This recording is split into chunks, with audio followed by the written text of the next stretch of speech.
Digital মাধ্যমে যেমন সম্ভাবনা আছে ঠিক তেমনিভাবে এর উল্টো দিকটাও আছে। বর্তমানে সোশ্যাল নেটওয়ার্কিং সাইটগুলোতে আমরা সাইবার বুলিং দেখতে পাচ্ছি। অনেক ক্ষেত্রে আমরা দেখতে পাই যে অনেকে ইচ্ছে করে ডিফেম করা হচ্ছে, ফেক ইনফরমেশন ছড়াচ্ছে। এসব ক্ষেত্রে আইনের প্রয়োগটা যেমন জরুরি, অনেক বেশি সহজ হওয়া জরুরি, ঠিক তেমনিভাবে সচেতনতাও গুরুত্বপূর্ণ।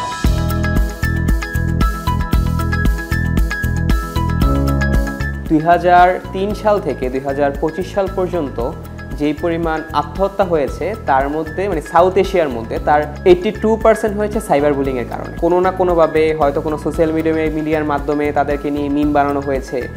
আসলে আমরা টাইপ করতে খুব পছন্দ করি, আমরা টাইপ করি, কিন্তু এটা জানি না যে পরবর্তীতে এর পদক্ষেপটা কী হবে বা পরবর্তীতে যেই মানুষটাকে নিয়ে আমরা কথা বলছি সেই মানুষটার অবস্থান কি হবে।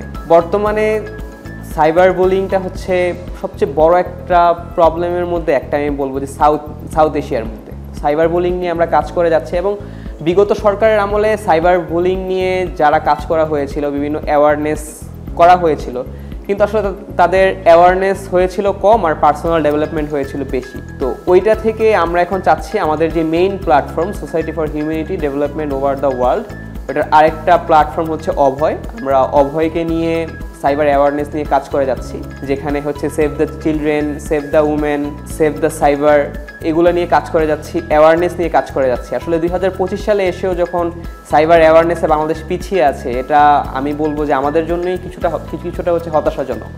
তো গভর্নমেন্টের কাছে আমার অনুরোধ থাকবে যে এইটা নিয়ে যাতে পদক্ষেপ গ্রহণ করে সাইবার অ্যাওয়ারনেসটা, এবং এটার সাথেই তখন হচ্ছে মেন্টাল হেলথ, সুইসাইড প্রিভেনশন, এটা অটোমেটিক্যালি হচ্ছে একসাথে এঙ্গেজ হয়ে যায়।